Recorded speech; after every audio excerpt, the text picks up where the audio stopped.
If you've ever tried writing a novel and you found it really difficult to keep track of things like key story elements, plot points, character arcs, your progress, and you struggled to keep your project organized, then this tutorial is for you. In this video, I'm going to show you how to write a novel in Speare and easily keep track of all the important elements of your story, including your progress. And then I'll show you how to keep your entire project organized so you always know where to put things and where to find them. Now keep in mind, this is not the only way to write a novel in Speare. This is just the system I like best so far. Okay, so before we dive in, I first want to cover some of the basics of Speare just so you know how everything works. There are 4 key elements in Speare: pages, stacks, tables, and workspaces. Pages are the primary place to write in Speare. Whenever you have an idea, you want to take a note, write a chapter of your story, write it on a page. Stacks are a tool that allows you to create documents that are made up of multiple pages. The stack stitches them all together so they feel like one seamless document. This makes it really easy to navigate and organize your document by drag and drop. Tables make it easy to organize your pages. They're great for this because you can tag the pages within the table and then use those tags to filter, group, and sort things to find exactly what you're looking for. So for example, let's say I wanted to see just the pages with the dialogue idea tag. To do that, all I'd have to do is just come up to the filter, click on it, then select the add filter condition, and then I want to filter based off of this field. So I'm just going to click on this drop down, and here's the idea type field. Click on that, and then I want to just come over here and select the tag that I want to filter for. In this case, the dialogue idea tag. And just like that, I can see only the ideas, only the pages that have the dialogue idea tag. If I want to see what's on any of the pages, I can just click on it like this, and it'll pop out in this side peek panel. If I want to close this panel, I can just click right here. And if I want to stop filtering, I can just click on the filter button again, and then click on this trash icon to delete this filter condition. Another thing we can do is we can group the pages according to the tags that they have. So for example, let's say we wanted to group all these pages according to their idea type tag. What we'd have to do is just come over here to the group button, click on it, and then select that field right here.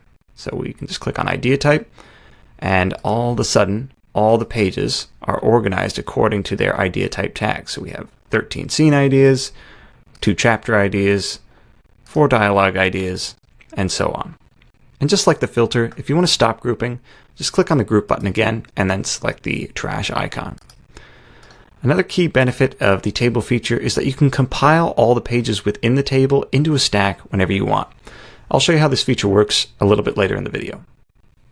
The last basic element I want to talk about in Speare is the workspace element. So right now we're in a workspace called BP, the Counterfeit Trader. BP stands for Book Project, and over here in the side panel we can see all of the elements that are in this workspace.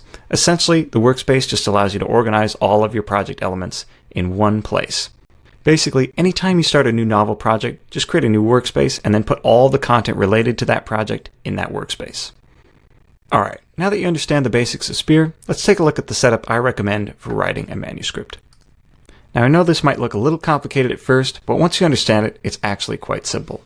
The purpose of this table is to make it really easy to develop your story, write your manuscript, and see exactly what's going on in each chapter at a glance. First, I'll explain how this setup works, and then I'll show you how to build this table so you can use it for your own projects. Okay, so in this first column over here, you can see that I have all of the chapters in my book. 1 page for each chapter. There's a couple benefits to each chapter having its own page. For one, it makes it really easy to reorder the chapters by drag and drop if I need to. So for example, let's say I wanted this blackmail chapter to be the first chapter in the book. You just come over here and drag and drop it like that. And now blackmail is the first chapter. In this case, I don't want to do that, but you get the idea. Another benefit of this setup is that it allows me to write the book in any order. So let's say I'm feeling most inspired to write Hatching a Plan. I can just jump right here, start writing that chapter, and then later come back to Bad Press. I don't necessarily have to write the book in sequence. It's also nice to give each chapter its own page like this because it just breaks up your manuscript into smaller chunks, allowing you to tackle it one section at a time so that it's a little less overwhelming to work on. Okay, so now let's talk about the characters column. The characters column makes it really easy for me to see very quickly who's in each chapter. Another cool thing about the characters column is I'm using those tags that I was talking about earlier. So let's say I wanted to filter all the chapters for a certain character. I can easily do that. So let's say I wanted to find all the chapters with Marianne. Just come up here to the filter, click on Add Filter Condition, And then I'm already selected on the characters field. And then I just come over here and select the Marianne option. And now I can see all of the chapters that have Marianne in them. Another neat thing about the tags is that you can color code them, as you can see here.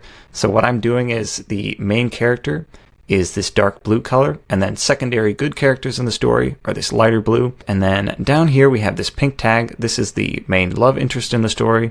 And then a little bit further down, we start to see some of these light red tags, and these are villains in the story. I don't have a main central villain in this story, but if I did, I would make that character stand out a little bit better in like a darker red or something like that.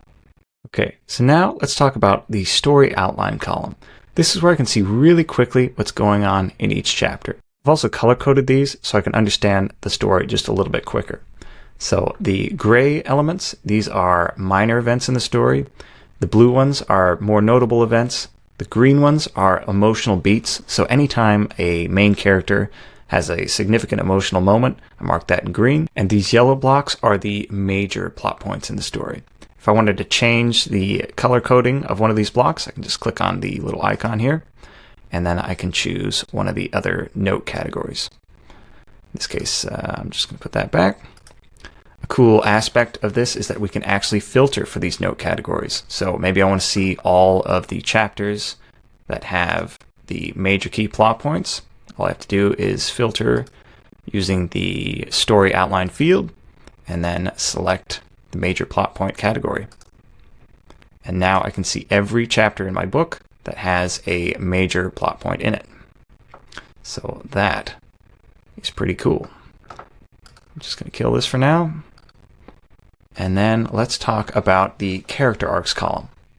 So if a chapter reveals a significant belief that a character has, I'll make a note of that in the characters column over here. And I like to track the starting belief, when their belief is challenged, and their new state, whether they still believe what they believed at the beginning, or if they're now in a new state and they believe something else now. So in this case, I have the starting belief for my main character here. It says Eric believes in helping others, but not if it means risking his own neck. So then the next character arc in Eric's story is when he has his beliefs challenged, which is in this Reasons for Resisting chapter. So in this case, beliefs challenged. Eric has his beliefs challenged by Marianne, who of her own free will fights against the Nazis and helps others even if it costs her her life. And then just a few chapters later, now we can see his ending belief. Eric now believes in risking his life of his own free will to fight against evil and help others. So I can see exactly when those transitions in his character arc are taking place. And as I was saying earlier, the color coding just represents different characters in this column. So Eric Erickson, Oldenburg, Marianne, Collins are the main characters with significant character arcs. Okay, so now let's talk about the setups and payoffs column. Okay, so in the setups and payoffs column, you'll notice I have these gray blocks. These are the setups, and then these orange blocks, which are the payoffs. And then you'll also notice that I have this little ID at the beginning of every setup and payoff block, and that just allows me to see how the setups and payoff blocks relate to one another. So for example, let's say I want to see the payoff for this block here. I can just do a Command F. That pulls up the browser search. You can also do Control F if you're on a PC. And then I want to just type in this ID here. So it's KJLK. And then I can hit this little down arrow. And okay, yeah, it looks like it's right here. So we have the setup. Carl Bradley records the conversation between Eric and Collins. And it's not exactly clear why he's doing that. And then a chapter or so later, we have the payoff. The recording is used to further blackmail Eric so the Allies can force him to continue working for them. So a really easy and neat way of keeping track of all those setups and payoffs, which are so key to telling a story. Another thing I like to do in the setups and payoffs column is keep track of reminders. So sometimes I'll have a setup that takes a long time to pay off, and I kind of want to remind the audience about it from time to time throughout the story. So if I search this JJJJ setup, I can see here that Eric gives Otto a letter of cooperation even though he's greatly concerned about the risk of it being discovered. And then if I go further down the line, you can see Collins and Bradley scold Eric for giving Otto the cooperation letter because of the risks it imposes on their spy operation. So we get reminded about it. And then a little bit later on, now that Otto has died, Eric's letter of cooperation that he gave him might be discovered, leading to the arrest of everyone in Germany that Eric has had contact with. So this is another reminder. And then finally, we have the payoff. Eric finally manages to destroy the letter of cooperation he'd given to Otto that put him and his friends at such great personal risk. So again, just a really handy way of keeping track of those setups and payoffs and those reminders as well. Okay, so the next column over is the act column. And this one's super straightforward, just allows me to see which act the chapter is a part of and kind of quickly lets me know where I'm at in the story. The next column over from that is the status column, and I use this column to make it easy to include or cut a chapter from the story. So I have just two tags here, include and exclude. If it's set to exclude, this just allows me to filter out this chapter really easily if I don't want it in the book when I go to compile all these pages later. Okay, and then the final column is the progress column. I just have a couple tags in here, writing, editing, done. You could have more than these if you wanted. But yeah, this is very basic. It just allows me to see what the progress of each chapter is. And it's also really encouraging just to see those chapters being completed as you go. So just a cool, handy feature. You can also filter and group based off of those tags as well. All right, now let me show you how to compile all of these chapters together into a single document.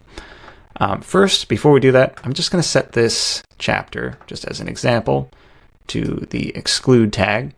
And I'll show you how to filter that out. So I just come over here, click on the filter button, add filter condition, and then I want to filter based off of this status field. So I just search for it here. Here it is. Click on that. And then I only want to see the chapters that have the include tag. And that will remove that chapter there. Okay, so now when I compile, that chapter won't be included. Another important note to remember about compiling chapters in a table is that they are compiled in the order that you see them here. So just something to take note of, although you can reorder them later in the stack by drag and drop. So to compile these together, I just click this button here at the top of this column and then click Compile Pages into Stack. And this will pop out this stack element here. And if I click on the table of contents, I can see all of the chapters that are in this table that are now part of this stack.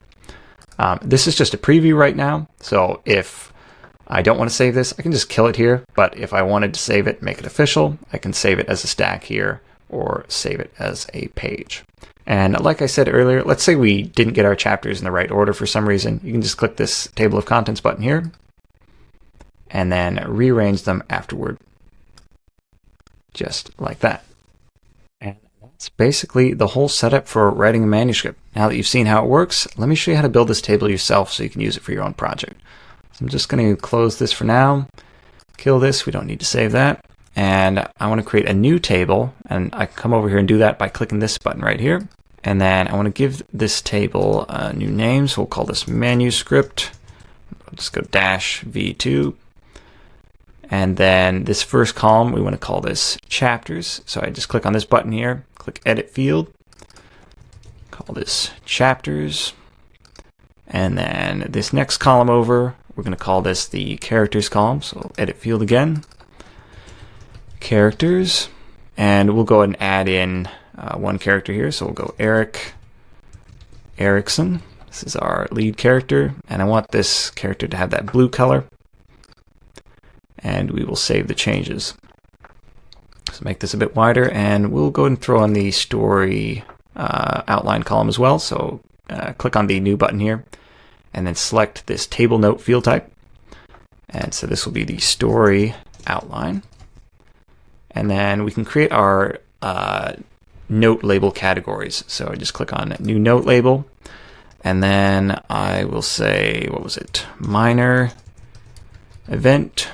And then I just hit enter to add a new one. This is the notable event. And then we have emotional beat. And then major plot point. And then yeah, I like gray for the minor ones. And then the notable events, I go blue. The emotional beat gets green, and yellow for the major plot points. Okay, so then I can just save this. And then to add a chapter is very easy. I can just click here, and I can just start typing to create a new page and hit enter once I have the title I want. So let's say I go chapter dash new beginning, and then I just hit enter, and now I have that page. I can click on it, and I can start writing on it. Say we can put this title here or something, and blah blah blah blah blah. Start of our chapter. If I want to add Erickson as one of the characters in it, I can just press enter, or I can click on this little drop down arrow and click Eric Erickson. Now let's say Marianne was also a part of this chapter. I can add her just by clicking on this cell and then typing Marianne.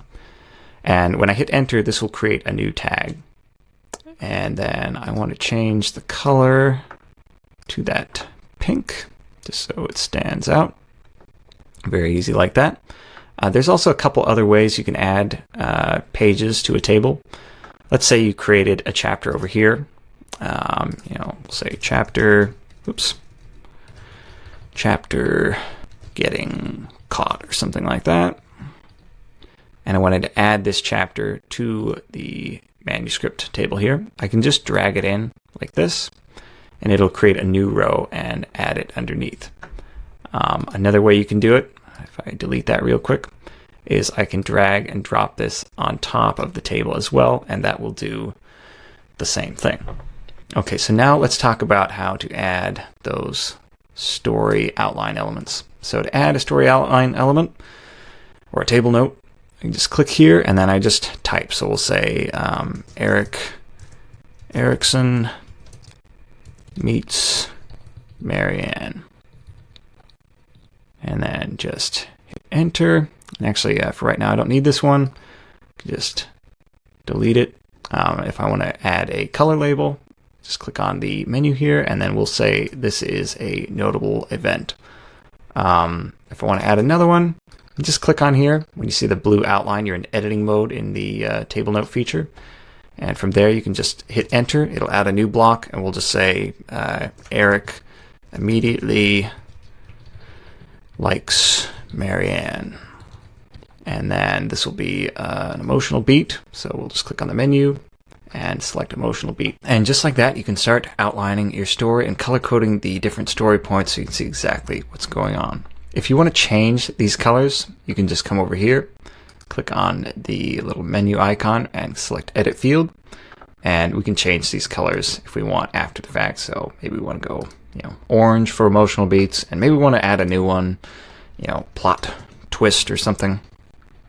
We'll make this one, I don't know, red, and save it here. And then you could click here, and we'll add a plot twist just for fun. We'll say Marianne turns out to be the main villain. And then we will make this the plot twist. Okay, so then the next column over, we have the character arcs column. So that's another table note field. So we'll click here, go character arcs, and then I like to do color coding labels for each character. So Eric Erickson, and I'd enter for another one. We'll go Marianne, and we'll just use their same colors that they have. So we'll go blue and pink, I guess.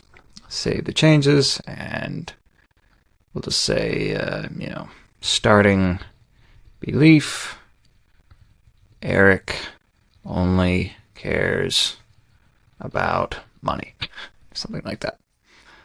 And then, whoops, I don't need that. Just delete that. And then we'll give this note the Eric Erickson label.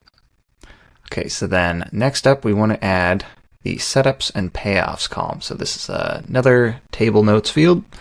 Go setups and payoffs. And then we will add our labels here. So setups. Well, I guess we'll just say setup, and then payoff. And then we'll have the reminder as well. So the reminders are pink. I like orange for the payoff, and gray is fine. And then I guess I'll go ahead and order them like that. Save the changes. So then what I like to do is I add that little ID. So I just type some random letters. So I'll just go like this and then add a dash. And we'll just say Eric has a gun on his mantelpiece. And then we'll go ahead and delete this tag. And then so this is our setup. And then later, just copy this same thing, paste it, dash, and then we'll say Eric uses the gun to kill the main villain. And then this is our payoff. And now we can see when the setup happens and when the payoff happens for that setup. Okay, so now let's add the act column.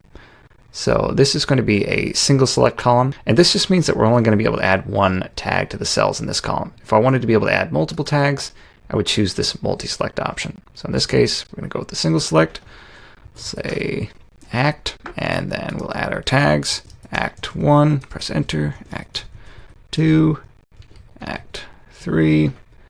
Go and just do gray for act 1. I'll do yellow for act 2, and I don't know, green for act 3. Hit save changes. Then just click into the cell here. This will be act 1, and this will be an act 3 chapter. Next up, we have the status column. So this is another single select field. Just type status here, and then we'll do include. Press enter to add another one, exclude. And the exclude one will be red. Save that. So for now, we'll include both of these. And then finally, let's add the progress column. So this will be another single select. Say progress. And then we will say writing, editing, and whoops, done.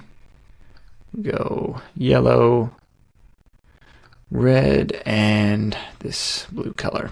And save the changes.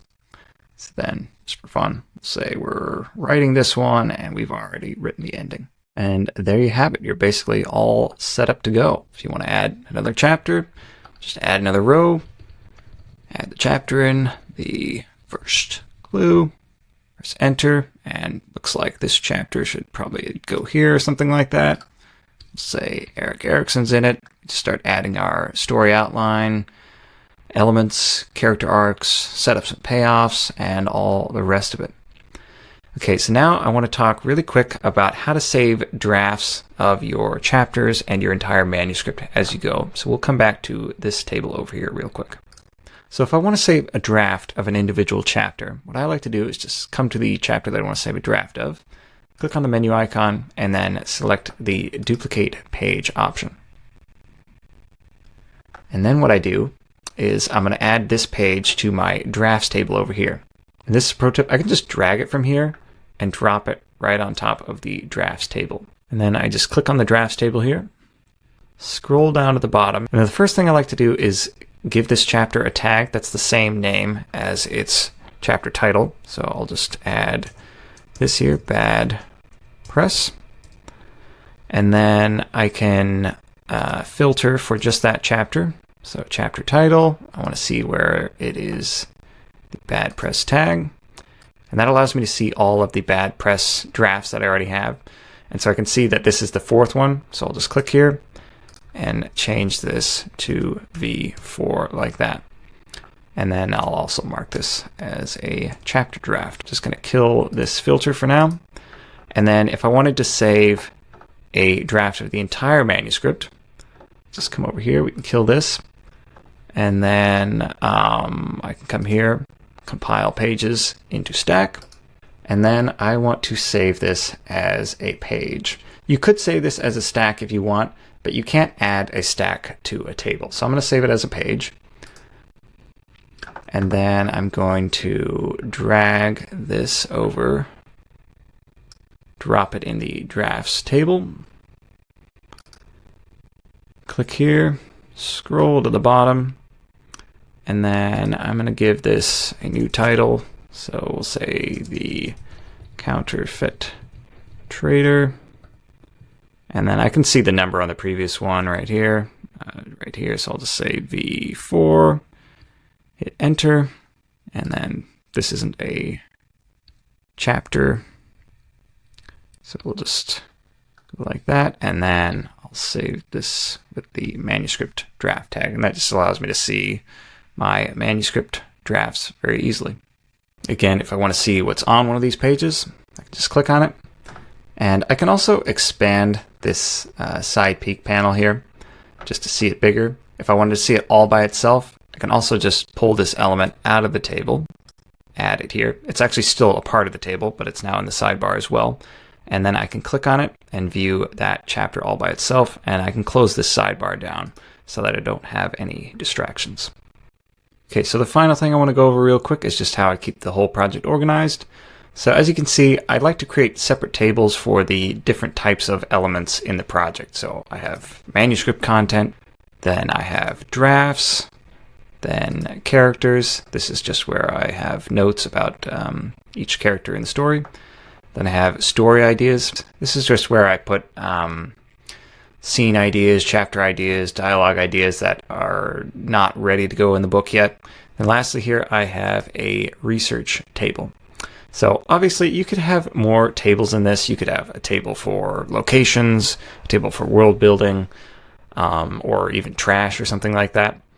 But basically, I like to have pretty much just tables in here, and then I'll put all of my pages and content inside those tables. The only time I'll have like content down here is if I want to see it by itself. So for example, like one of these chapter pages, just like I was showing before, I can now view this chapter and edit it all by itself. So that can be handy.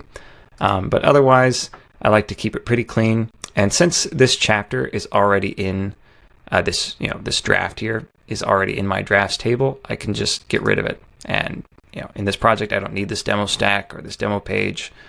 And if I have an important table like this that I've created, I can just drag it up here and drop it like that. And then we will get rid of this chapter as well. And that's how I keep the project organized. If I want to do some research, jump to this table. If I've got some story ideas, go to this table. When I want to save a draft, throw it in here. It just makes it really easy to know where to put things. I'm never thinking about like, oh my goodness, I don't know where to put this idea. All right, guys, that wraps it up for this video. If you found this helpful, please give the video a like and help us out by sharing it with other authors who might find this workflow interesting. If you have any comments or feedback you'd like to share, please leave a comment on YouTube. We'd love to hear what you think. That's it for this video. I'll see you in the next one.